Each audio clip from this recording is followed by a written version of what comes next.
This is for Wrath, a Morgan Cross FBI suspense thriller, Book 4, written by Blake Pierce, read by Theresa. Prologue. Cheryl's head throbbed, a dull ache pulsating behind her eyes.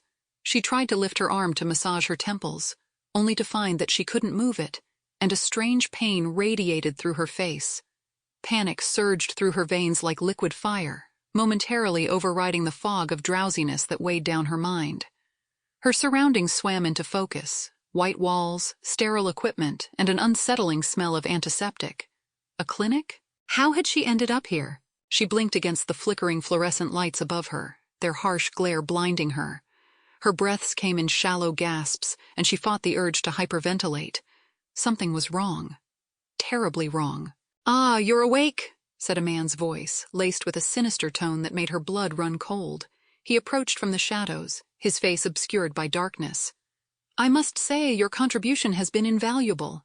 "Who are you?" Cheryl croaked, struggling to keep her voice steady. "What do you want with me?" "Want?" The man chuckled, a sound devoid of warmth. "I have already taken what I wanted. You've given me back years, my dear. I look and feel so much younger now, all thanks to you." Her heart thundered in her chest as she strained against her restraints, but they held firm. How had this happened? The last thing she recalled, she'd been at home alone. Her daughter Amelia had gone out with her friends for the night, and Cheryl had stayed home, spending a nice, cozy night in. That was the last thing she remembered. This had to be a nightmare. It had to be. "Let me go!" she demanded, trying to muster as much courage as possible. "Alas." The man sighed, feigning disappointment. "That's not possible. You see, our little arrangement isn't quite finished yet."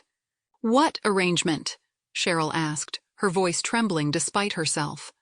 A cold sweat broke out on her forehead, and she braced herself for whatever horrors this man had in store. The darkness still hid his face, but she could feel the weight of his gaze upon her. "Patience, my dear," he said. "All will be revealed soon enough." Cheryl's heart raced, but she knew she couldn't afford to panic. She needed to stay calm, to find a way out of this nightmare. "Patience," he whispered, his voice like the scraping of rusted metal. He leaned in closer to Cheryl, but his face was covered by a surgical mask. Still, the sight of his cold, dead eyes was enough to make bile rise in her throat, and the smell, it was awful, penetrating her senses, like disinfectant mixed with decaying flesh. "Please," she choked out, trying to recoil from his grotesque face. But the constraints held her firmly in place, immobile and vulnerable. "Ah, I see you don't appreciate my new youthfulness." Sample complete. Ready to continue?